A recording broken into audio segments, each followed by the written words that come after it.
Steps to take after an occupational illness diagnosis. Most people don't expect their job to harm their health. They show up, work hard, and go home, trusting that the environment around them is safe. Before we start moving forward, make sure to subscribe channel and click on the bell icon. Sprint Seal provides training programs, certification programs on their websites. If you're interested in them, do check out the links in the description.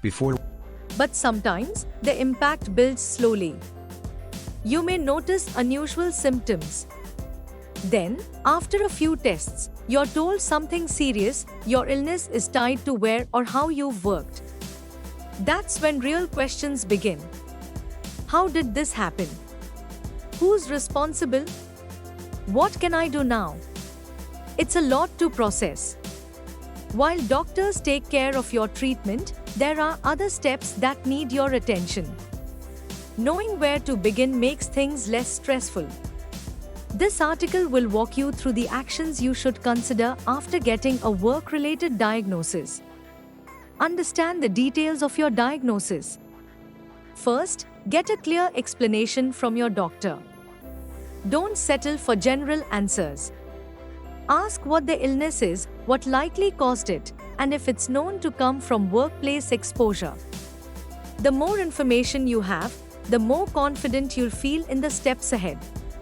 Also, ask for written records, your test results, diagnosis reports, and any treatment plans. If more than one doctor is involved, request their notes too. Keep these documents organized. You may need them later for legal, insurance, or workplace communication. Inform your employer in writing. If you suspect the illness is connected to your job, notify your employer as soon as possible. Put it in writing. Keep a dated copy for yourself. You don't need to share every detail of your medical condition, but mention the diagnosis and that it may be linked to your work. Let them know when your symptoms began and how they relate to your job role or exposure on the job site. This simple step creates a record, which can be helpful later if there's any dispute or delay. Document where and how you were exposed. Next, list out your job history, roles, responsibilities, and any hazardous conditions you remember.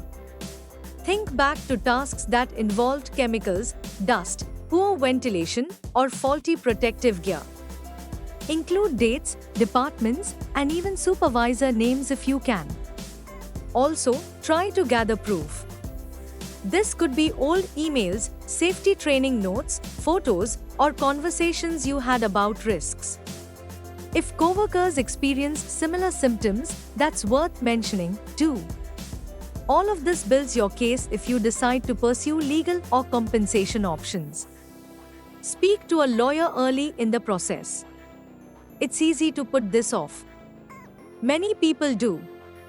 But waiting too long can hurt your chances later.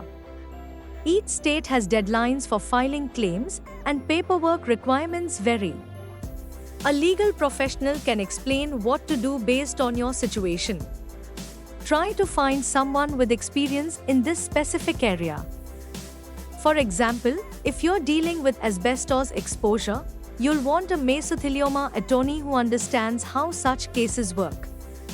This is because such lawyers will only focus on exact claims and can help patients act fast while the evidence is still fresh. Remember, getting legal advice early makes it easier to handle what comes next. Look into workers' compensation. Most states allow you to file for workers' compensation if your illness is job-related. It doesn't require you to prove fault, but you do need documentation. Check your state's rules and deadlines. Usually, you'll need medical records, proof of your job, and an explanation of how your illness connects to work exposure. If approved, the benefits may cover your medical costs, part of your lost income, and travel for treatment. Keep in mind workers' comp doesn't always pay for everything. But it's often the first and fastest route to some financial support. You may have a separate legal claim. In some cases, the exposure that caused your illness came from an outside party, a chemical supplier, a machine manufacturer, or even a property owner. If that's true, you might have grounds for a third-party claim. This is different from workers' comp and can provide additional compensation. These claims involve more investigation and legal steps. That's another reason to connect with an attorney early.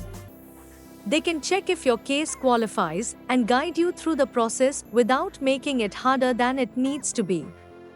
Organize all your documents. As things progress, you'll collect a lot of papers, medical updates, insurance forms, emails, legal letters, and more. Don't let them pile up without order. Use folders, physical or digital, to group documents by topic or date. You'll thank yourself later when you need to check something quickly. This also makes things easier for your lawyer, especially if you're building a claim or applying for benefits. Keep everything, even items you're not sure are useful. It's better to have too much than to be missing something when it matters. If you found this video informative and useful, we'll always bring new concepts explained for you, so stay tuned with SprintSeal, and if you like the video, do share. If have any doubts or queries, do let us know in the comment section. Use the coupon code YouTube10 in our website to get 10% off on all our courses.